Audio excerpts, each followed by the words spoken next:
Start பண்ணுவோமா? சரி, okay. Good morning students. நாம இன்னைக்கு கிளாஸ்ல எதை பார்க்க போறோம்னா ஒரு கேஸ் ஸ்டடி.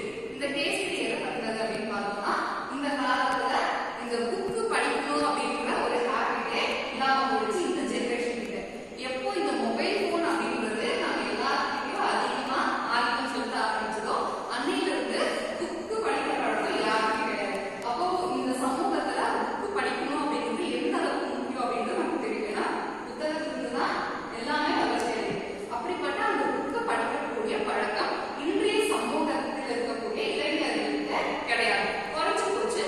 பெரும்பாலும் படிக்கிறதே இல்லை. அப்போ இந்த புத்தகம் படிக்காம இருக்கிறதுனால என்னென்ன சிக்கல்கள் ஏற்படுது, அதுக்கான தீர்வுகள் என்ன அப்படிங்கிறத நீங்களே சொல்றீங்க. ஏன்னா நீங்க தான் இந்த கால ஜெனரேஷன், புக் படிக்கிற பழக்கம் எந்த அளவுக்கு இருக்கு அப்படின்னு உங்களுக்கே தெரியும். அப்ப இன்றைய சமூகத்தில் இருக்கக்கூடிய தலைமுறையினர் புத்தகம் படிப்பதில் என்னென்ன சிக்கல்களை சந்திக்கிறாங்க, அதை போகணும் அப்படின்னா என்னென்ன தீர்வுகள் நாமளே சொல்லலாம் அப்படின்றத பத்தி இன்னைக்கு கேஸ் ஸ்டடியில நம்ம டிஸ்கஸ் பண்ணலாம்.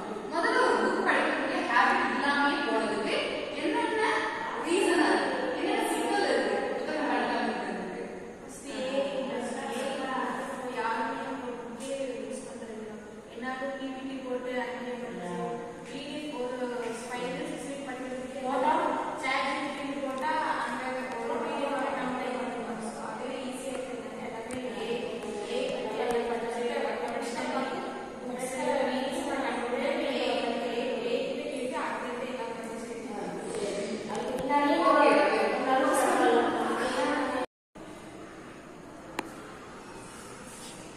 சரி, இப்போ இவங்க நல்ல பாயிண்ட் சொன்னாங்க.